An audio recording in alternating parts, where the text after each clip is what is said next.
So again, my topic today, I wonder if anybody thought, man, is this guy in the right room? Did they put him in the, were they supposed to be on the respiratory side, or he's on the sleep side? What's he doing talking about understanding respiratory physiology for specific disease states?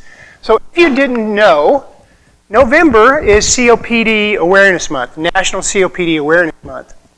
And so because I'm a dual credentialed clinician, when I had the opportunity to speak, I thought, wow, what a great opportunity to address, number one, that it's National COPD Month, and number two, that the patient population that we're seeing in our labs, the acuity is rising every day. For all of the reasons that Byron talked about with the, home sleep testing growing, in-lab sleep testing, again, we're still doing great there. We are seeing a lot of complex, I think, facilities. A lot of these patients are going to have comorbid diseases. They're going to have restrictive disease. And talk a little bit about the pathophysiology of those two disease processes. But what I really want to do is tie it in with what does that mean to me as a sleep professional? What does that mean to you as a sleep professional? What can we expect from those patients? So one of the other things I'll just kind of clue you in on, I may today use the terms NIV, non-invasive ventilation, ventilator, and sort of a high-level BiPAP interchangeably for the focus of this particular presentation today.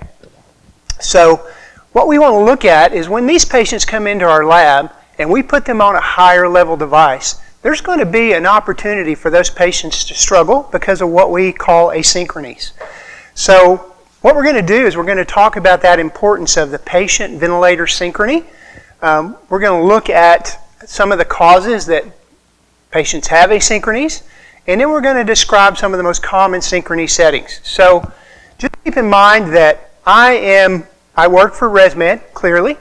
Nothing that I'm going to say today in any way is meant to be biased, but I'm going to talk about ResMed products because that's what I know, but again, there's no intended bias at all about this. Just this is an educational opportunity, an opportunity for me to share with you, again, what I think can hopefully, at the end of the session, be meaningful to you in your clinical practice for these higher level patients. So let's level set, if you will, normal. Just talk a little bit about normal breathing, right?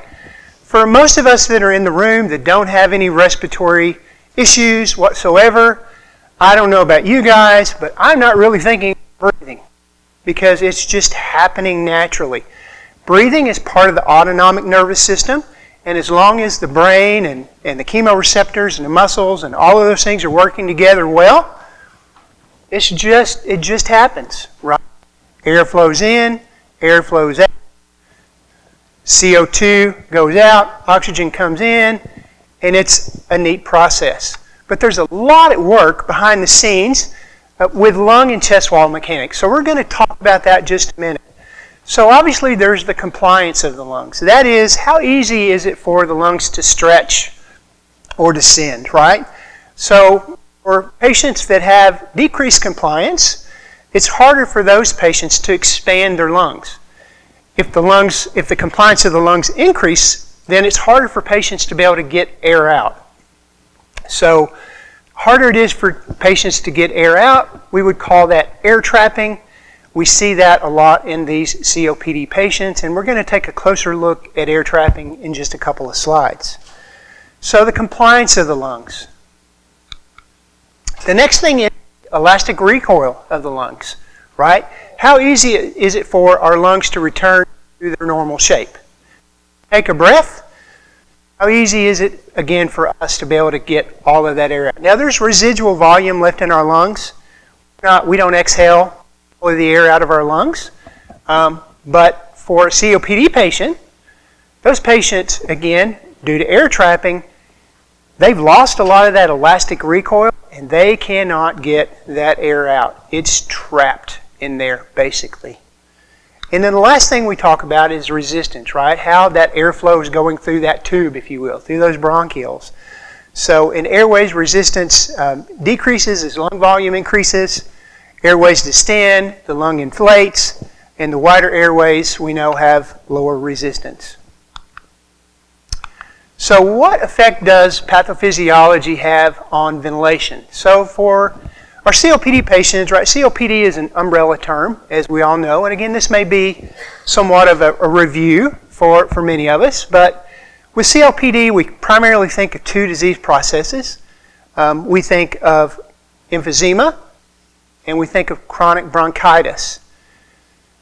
A lot of times, COPD, that disease process happens as a result of patient smoking, maybe a history of smoking, exposure to chemicals, maybe exposure to secondhand smoke. There is alpha-1 antitrypsin deficiency, which would be a reason that a patient might have COPD that's not related to some environmental issues like smoking. But again, when we look at emphysema, those patients have the little air sacs in their lungs, the alveoli, are really overdistended, they get destroyed, and that's where we see these patients that have air trapping in their lungs. We used to stigmatize that a little bit. We used to sort of call emphysema patients pink puffers. I don't know if you ever heard the term. And the reason we would say that, right, is because typically what we notice with these patients is that they are frail, they use their accessory muscles to breathe, and if you've ever walked to the room or seen a patient come in your lab that has COPD, a lot of times they're on the edge and they are just pushing to breathe, right? Because they're using their accessory muscles. That air, that emphysema, has destroyed those air sacs. It's flattened out their diaphragm. They cannot get that air in any other way, and so instead of normal breathing like you and I see, they'll actually push up and down. They'll use their accessory muscles to try to get air in, try to get air out. And again, that's where they really, really struggle, is getting that air out. So those patients really they've lost the elastance in their lungs. It's very, very difficult for them to exhale. Airway resistance is increased in those patients, and they're running a marathon every day. So when they come into your lab, they're already exhausted, right? They're already exhausted. And studies show that up to 65% of patients that have COPD also have some type of sleep disordered breathing. So we know that when those patients come in our lab, that there's going to be some challenges right off the bat. So we need to recognize that. And again, so what we're going to talk about is, what are some of those challenges? What might we expect to see, and how will that affect our night? So is there anybody in here that works in DME that does follow-ups after the fact? So a couple of folks. So that's one of the challenges that we see in the lab, and I just want to make this statement because I think it's super important. One of the things that drives me, and that was mentioned in the introduction, is clinical education. That's really sort of my passion, and that's why the role that I'm in is a really good one for me, because I love to do that. But I want to make a bold statement. Some of you guys that are in the lab, or all of you guys that are in your lab, you may spend more time with that patient than anyone else along the healthcare continuum. Think about it. Unique ability. And I know you're hooking up, you're busy, but you may have the most time with that patient until they get their treatment. That's significant. It means a lot, I think, that you guys have that influence and you guys have that opportunity to educate those patients. So the other disease umbrella, right, is chronic bronchitis, and we used to stigmatize those and we'd call those blue bloaters. And those patients would have, maybe they'd be a little bit heavier, right? And their airways are just full of gunk. For lack of a better terms, though, their airways are just full of mucus. They have chronic cough, chronic sputum production, inflammation in the airways, and as a result of that, those patients had a really hard time oxygenating. And the reason they were stigmatized somewhat is because a lot of times you would see their skin color would be very bluish, ashen. So, but a lot of times these disease processes, they exist together. So you have chronic bronchitis, you probably have emphysema, vice versa as well.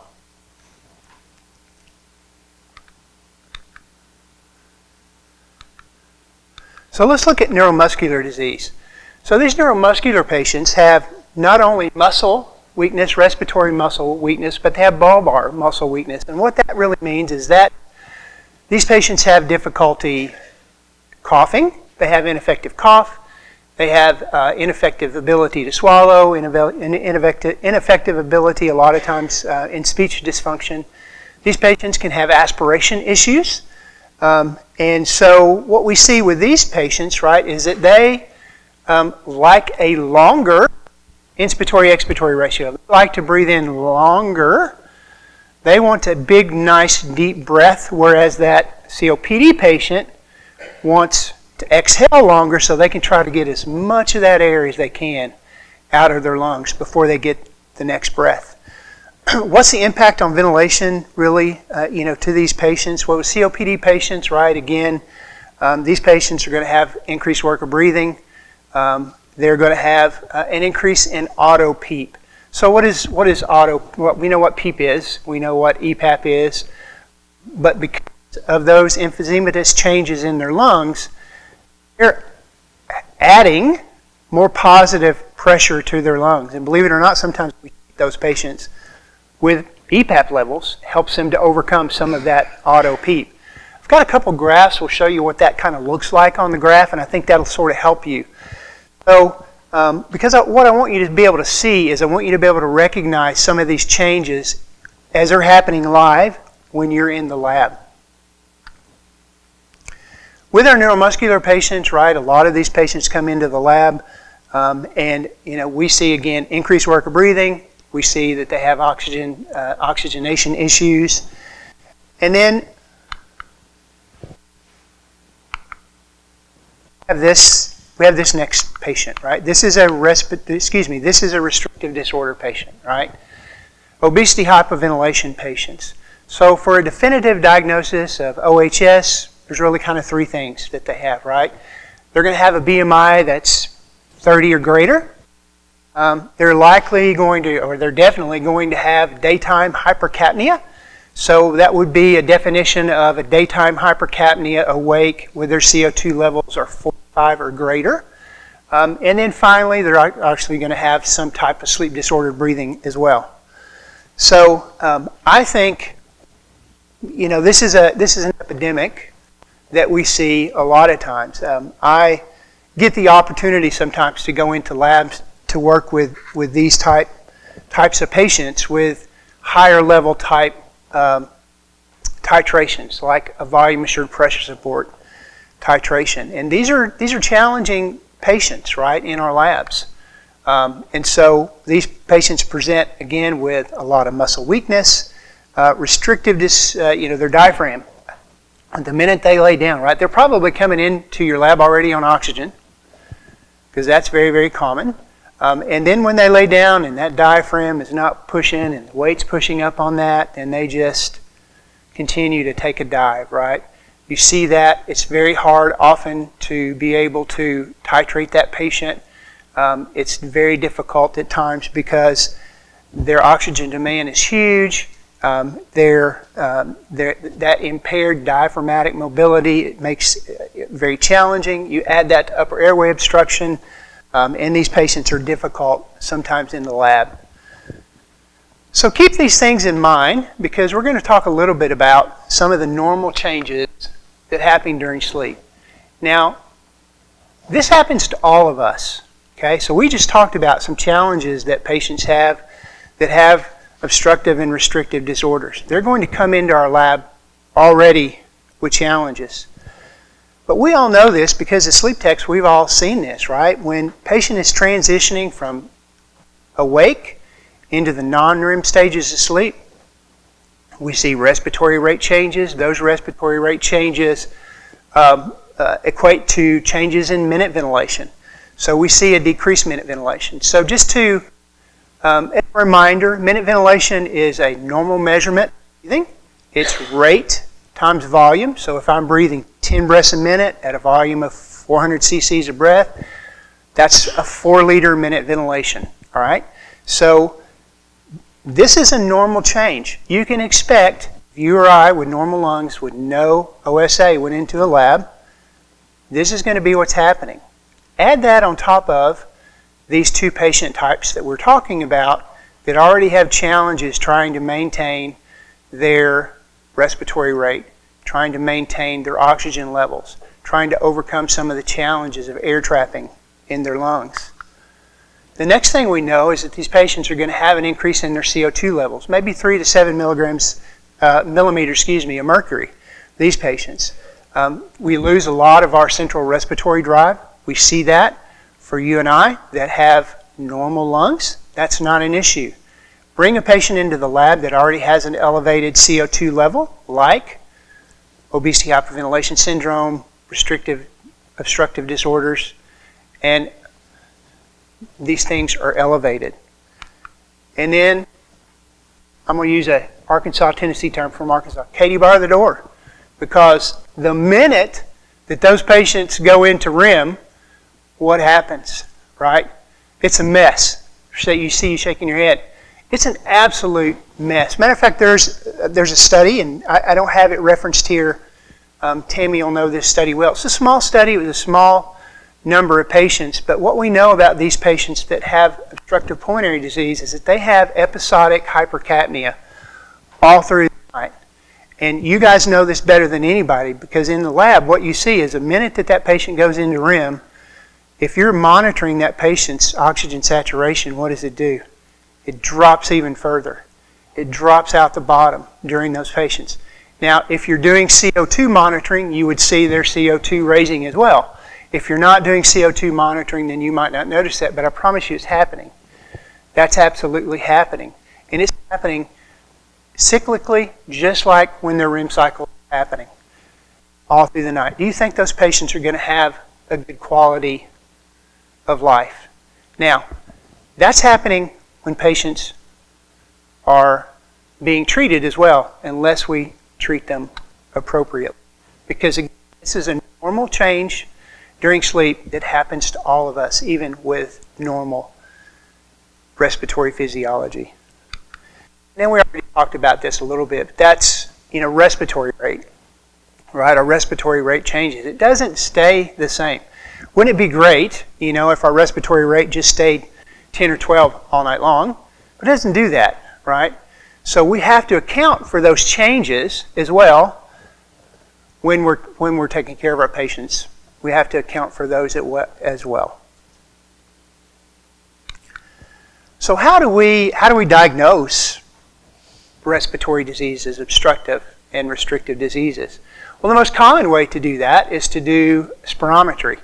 You can do simple bedside spirometry.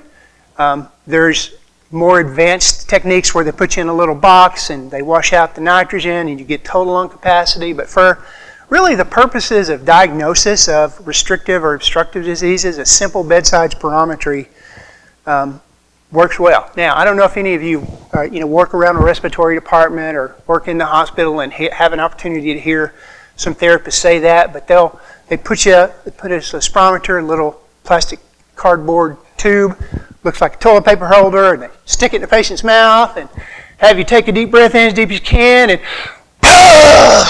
blow as hard as you can. And they're measuring, right? They're measuring, and for today's purposes, we're going to talk about three things.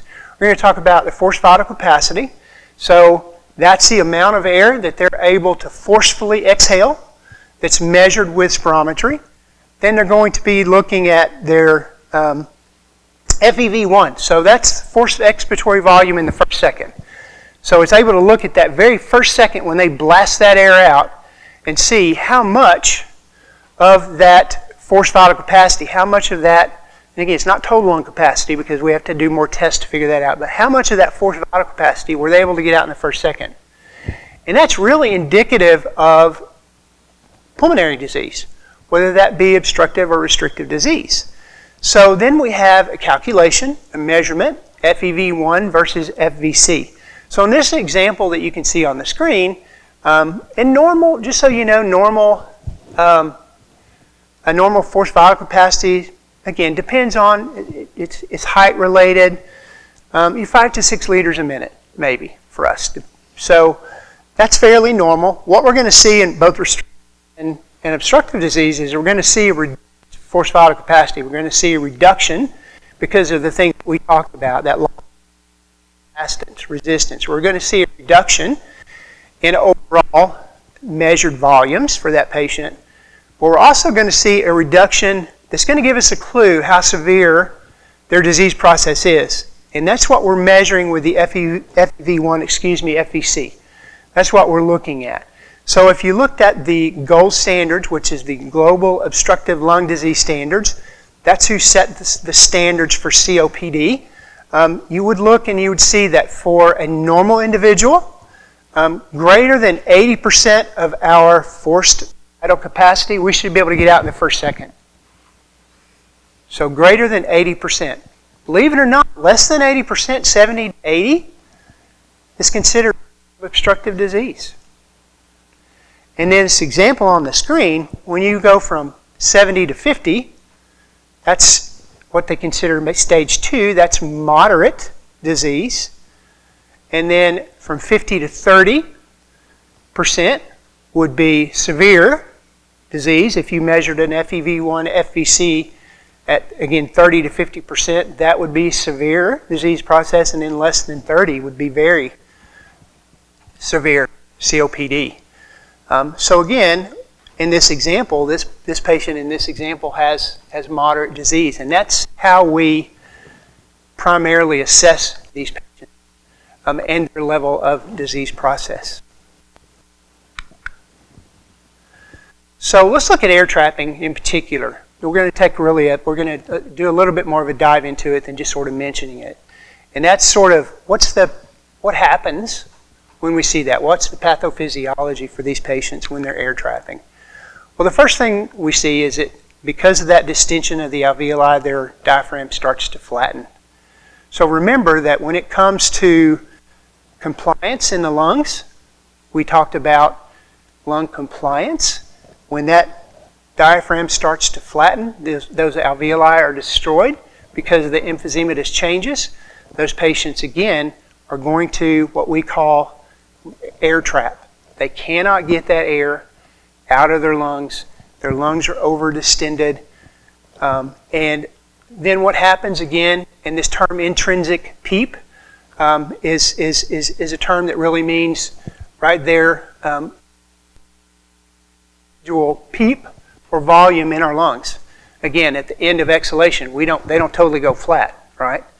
But because of those changes, now those airways are destroyed. There's no walls between them like would be normal, and it's just one big bleb, for lack of a better term, that happens, and these patients, again, cannot get that air out, but they try. And that's why they're pushing so hard as they get to the later stages to try to get that air out, because they lost a lot of that elastic recoil.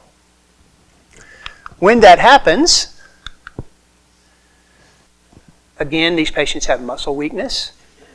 They have increased shortness of breath, increased work of breathing for these patients, and that ultimately is going to lead to respiratory failure.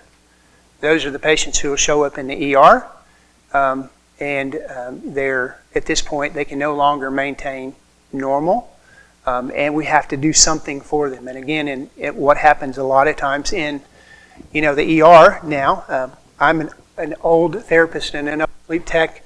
We used to have no other option and to put a tube down their throat and send them to the ICU because that's what we had to do. Now, we have technologies where we can treat these patients and hopefully keep them, because it's so risky, if you will, to put a tube down a patient's throat because of infection, right? They're more likely to die from the infection that they might get from being accidentally introduced from a nosocomial infection than they are if we treat them empirically with bilevel. So that's what we do now a lot of times, is we treat these patients with bilevel, and we're able to then help them overcome some of that, reduce their CO2 levels, because again, that's going to be the big challenge with these patients. And that's going to be the challenge you're going to face when you bring these patients in your lab. Again, keep in mind, they have disease process, there's normal changes during sleep, and you got to deal with that. So in neuromuscular patients, because of their neuromuscular disease, again, these patients have trouble expanding and contracting their diaphragm as well. Lung volumes are decreased. A lot of these patients struggle with a higher respiratory rate. And again, they try to compensate for some of this decreased lung volume by increasing their respiratory rates. So I'm going to stop there a second because I have a colleague here, and she's brilliant, by the way. You're going to get a chance to hear her later today. Tammy, anything you'd like to add to anything I've said so far? Anything you can think of? Okay. No. Well, listen, I want to refer to her because she's been a mentor to me. I was her rep at Fisher & Paykel. I've known Tammy for over 20 years, and now we work side by side. We're colleagues, and it's just fun. I have a lot of respect, and you're going to enjoy hearing her speak later today. So, how does this impact patients? So now let's get down to the nitty-gritty. We've kind of reviewed a bit of, sort of the pathophysiology, and again, a lot of this I know is an overview for you, but I hope there's been a couple of pearls of things maybe you're able to kind of pull out.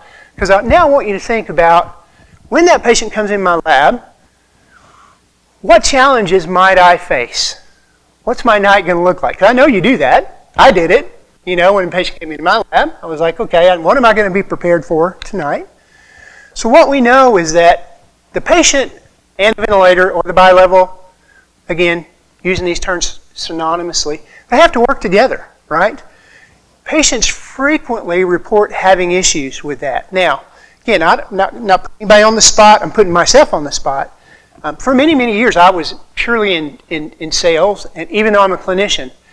And sometimes we can be routine. Everything, what we do at night becomes so routine for us that I think hopefully the next few slides are going to be a good reminder of some of the flexibility that you have as a clinician to make a difference in your patients' lives.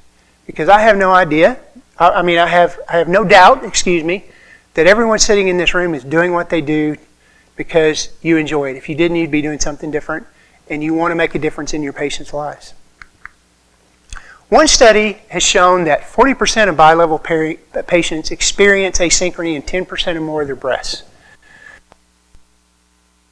Now hang on to that, because at the end of this presentation, there's even some new data. This is an older study. Neither one of them are right or wrong. It's just that there's a lot of varying data out there about how much of an impact that this is. And I hope, again, as we go through this, you'll recognize some of the things that you may have heard from a patient or some of the things that you may have seen. And again, my goal today is to give you some tools to help solve some of those issues. So what happens when an asynchrony occurs is that these patients, it can actually further add to their muscle issues. It can compromise ventilation for these patients. It certainly disrupts their sleep. And here's the thing that is for the people that are working maybe in DME, ultimately it would cause discomfort that would cause them to just abandon therapy, to give it up. That's not what we do for. We want to be able to treat patients again. So what about this synchrony? Why is it so important, right? In general, a patient and a device are in sync when the settings are such that it's meeting the patient's demands, both inspiratory and expiratory. We'll explain that in just a second, right? That they're trying to achieve. Because it's not, at this point, it's not a CPAP anymore. At this point now, that patient, we have to match what that patient is doing for comfort. If we do not, again, your patients are likely to discontinue the device. Maybe even if you're in the middle of a titration, they may even stop you, right?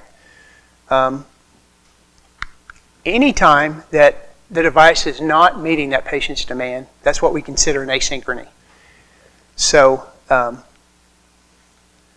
these devices, of course, are meant for us to be able to share that load with the patient.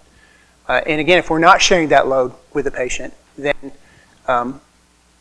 we're doing the patient a disservice. So for that to happen, again, we have to meet and synchronize in all three phases of the breath delivery. And we'll explain a little bit more about that. Breath initiation, right? Flow delivery, and then finally, breath termination. So what might you see or hear from a patient? So some of the signs and symptoms that you would see obviously would be, ever put a patient on a bilevel device and they start to have increased shortness of breath? Like Byron, I follow the blogs and I look at those and how often do I see, oh my gosh, I put my patient on BiPAP and now all of a sudden their respiratory rate's 32. Do you ever see that? That's an asynchrony. There's some reason that your patient respiratory rate went from whatever it might be before you put them on the device, and you put them on the device and now the respiratory rate doubled. Something's going on there. That should be a clue that that's a synchrony issue that you might be able to address. Okay? Discomfort, fatigue, again after mental status change, ventilatory patterns for these patients. Insufflation. How many times do you have a patient say, oh, my tummy's blown up with air, right? We often think it's mask related, and it often is, right?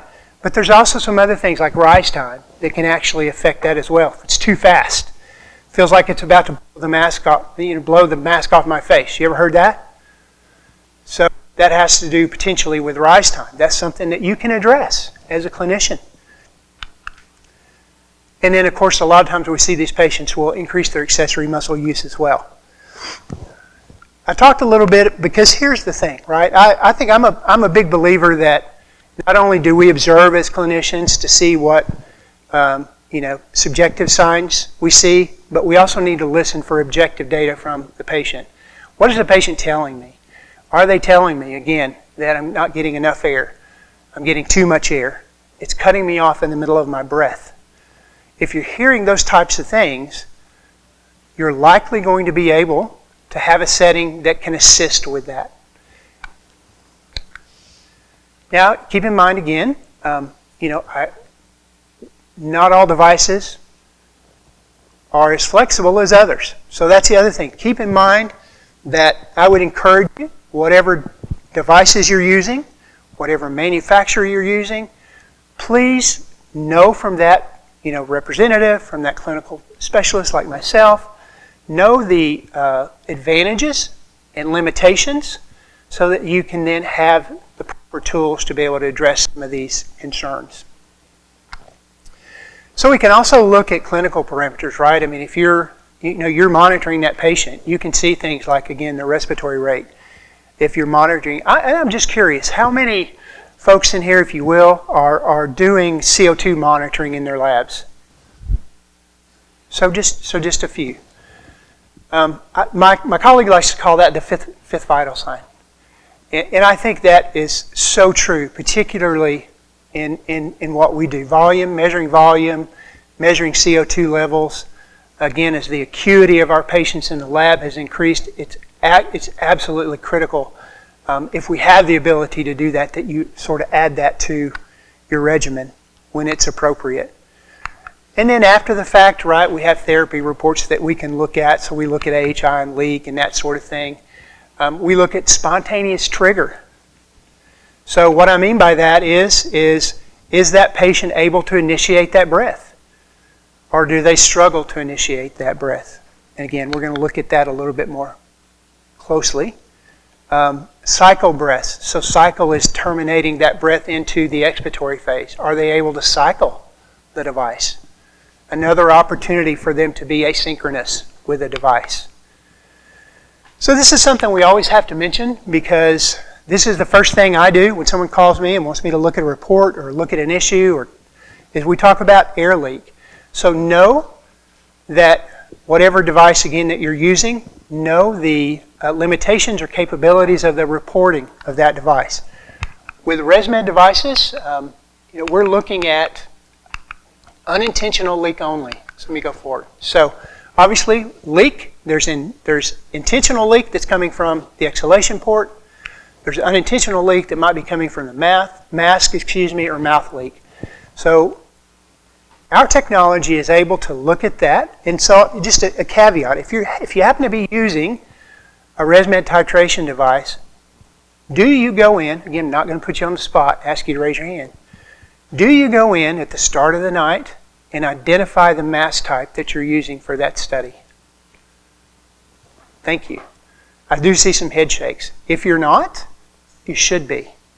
Because when you're using that device and you don't identify what type of mask you're titrating with, the device's leak reporting is not going to be as accurate. Because when you identify that this is a full face mask I'm using on Joe Smith, then it says, okay, this is the intentional leak from that mask, and then now it will more accurately report the unintentional leak. The threshold is 24 liters a minute. Now, I told you I'm a sleep tech. Nobody wants to go in and wake that monster patient up when they have a leak. I'm sorry. Man.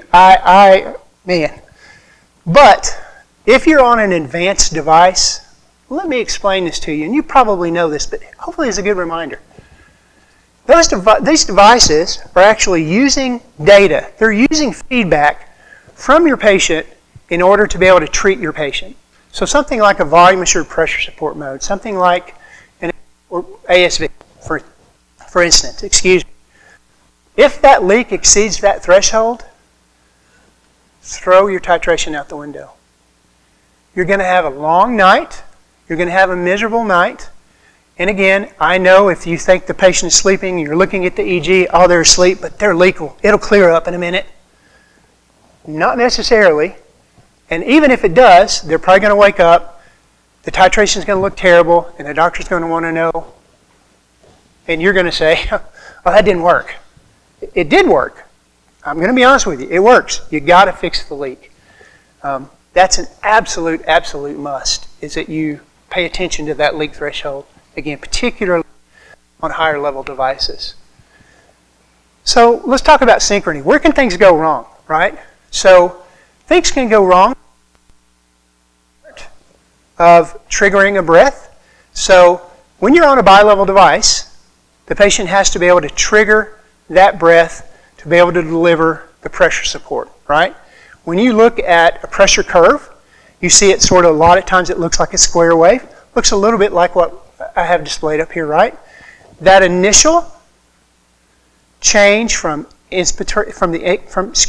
expiratory cycle to the inspiratory cycle is created by the trigger. Is your patient, do they have a restrictive lung disease? Can they trigger that breath? If they can't trigger that breath, they're going to come back to you and they're going to have some major issues, right? We'll show you what that looks like in just a minute.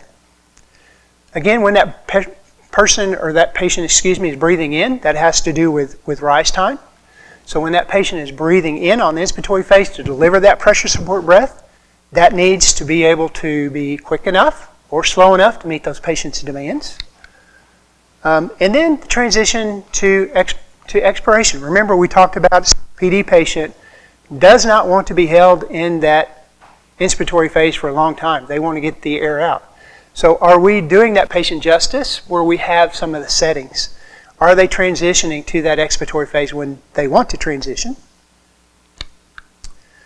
And then finally, right, we have to make sure that their EPAP needs are sufficient so that we're maintaining an open airway and prevent that airway from collapsing. So this is a pressure curve. I'm going to just go forward. Whoops, sorry. Go forward with this. So let's see. I think there's a laser. Whoop. Oh boy. The laser pointer part. Oh, there it is. Okay. So again, this is an example of a pressure curve, right? This would be the patient at an EPAP of 5. They're at an IPAP of 20. Pressure support is 15 in here. This is what a breath initiation would look like. There would be a negative deflection. This would be the pressurization phase. This would be the plateau or the inspiratory time. And this would be that transition to exhalation. Now what you're seeing on this example is you're seeing a couple rabbit ears. So I'm going to encourage you too to look at your graphs when you're titrating your patient at night. Again, you can look and easily identify. If you see a little rabbit ear on this inspiratory side, it's probably, rise time's probably too fast. We probably overpressurized that patient, and that's why we're seeing that rabbit ear. On this side, when we see a rabbit ear, a couple of things. We could have excessive TI max. So again, we have inspiratory time. So when I say TI, that's inspiratory time, right? And so we'll talk about that because there's trigger, there's rise time, which has to do with pressurization. There's I time min, I time max, okay? And then there's cycle. Now, with ResMed devices, on these higher level devices, you have the ability to change those things, to be able to adjust those, to be able to make your patient more comfortable. So when it comes to bilevel waveforms, a bilevel delivers a square waveform unless you do something about it. There is an automatic algorithm, if you will, for a lot of the ResMed devices. A lot of the ResMed devices, the PAP devices, the V-Auto, the bilevel S, all use an algorithm called Easy Breathe. That algorithm removes the rise time. It matches the patient's inspiratory and expiratory efforts so that it's more comfortable for the patient. Because again, this square waveform is not necessarily comfortable, to be quite honest with you. So we actually have the ability to set this now. On your devices where you're going to have, that is on ASV as well, just so you know, Easy Breathe is on ASV, but it's not on like some of your higher level bilevels with backup rates, volume assured pressure support modes. All of those devices, you have the ability to be able to go in and make a difference by some of the settings. So let's look at trigger sensitivities. On the ResMed devices, your trigger sensitivities are default. That works for a lot of patients. Doesn't work for every patient. So if I wanted to make this device more sensitive, you can see up there on the screen, I would go from medium to high. So if my patient told me they were having trouble triggering the device, or I could see that, and I'll show you what it looks like on the next slide, then I have the ability to adjust that for the patient. Because if they're not able to trigger the device again, you're not going to have a successful titration. The opposite would be true if your patients are feeling like they're having some trouble triggering the device, then you can adjust that to low or very low. So this is an example of what a mistrigger would look like. So when you look here, again, you see a pressure and a flow line, and you're seeing effort down here. So you're seeing the patient, where this is circled, attempt to make an effort that did not trigger a pressurized breath on the device. So again, this is what you would be looking for if you're watching during the night, is to be able to see, I see an attempt, but I don't see that it delivered a breath to my patient. So rise time. So again, rise time is that pressurization phase from transition from EPAP to IPAP. And this is where I was mentioning earlier, patients saying that they're starving for air or that it's blowing their cheeks out. This is the setting that you have the ability to adjust and set that. So I don't know if you can, I think it's fairly clear. But when you look, this would be a rise time setting of 100 milliseconds. You can see that's fairly fast. There's not much of a slope or an angle. Then you have your plateau for your pressure before exhalation in the next breath. So with rise time adjustments, then the larger the number, the slower the breath is being delivered. Okay? The smaller the number, the faster that transition is. So again, the slower.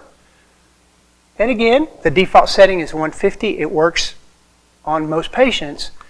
But we started out talking about patients who have respiratory disease. So we know that those patients are going to struggle. And this is where you can make a difference as a clinician, I believe. Graphically, this would be what rise time adjustments would look like. Again, we're looking at a square wave here, and we can certainly see that as we increase that rise time, you can see how that's a slower transition from 300 milliseconds if we go all the way out. And when you think of this in milliseconds, think of that as 300 milliseconds is 0.3 seconds. That's what that equates to. So again, 900 would be 0.9, almost a second, a long time, right? Again, usually somewhere between 150 and 250 is sufficient. But this is where you need to be able to monitor and watch your patients and match those subjective and objective information that your patient's giving you. So this is TI min. Now, this is something I don't want to see. This would be a restrictive patient. Remember that square wave, we always have a plateau, right? So we would look at this plateau and we would think of I time min, I time max, that transition into the expiratory phase. When you don't see a plateau on the top, then we need to adjust that TI min so that we can properly increase that patient's ventilation and their comfort and synchrony. So again, we do not want to see a cone shape at the top. We want to see a plateau. And again, just an example of what some of those settings would look like. Now, this is a really high-level overview, and we don't have a lot of time left, so I want to be sure and going through these a little bit more quickly because I'm watching the timekeeper over here. But I'd encourage you to please let Tammy, myself, someone know if you have questions about these, because this will change your clinical practice if you know how to properly adjust that. And I'll tell you, it takes a little bit of getting used to. It's not something that you can learn overnight, to be quite honest with you, and that's okay. It's something that you should add to your clinical practice, though.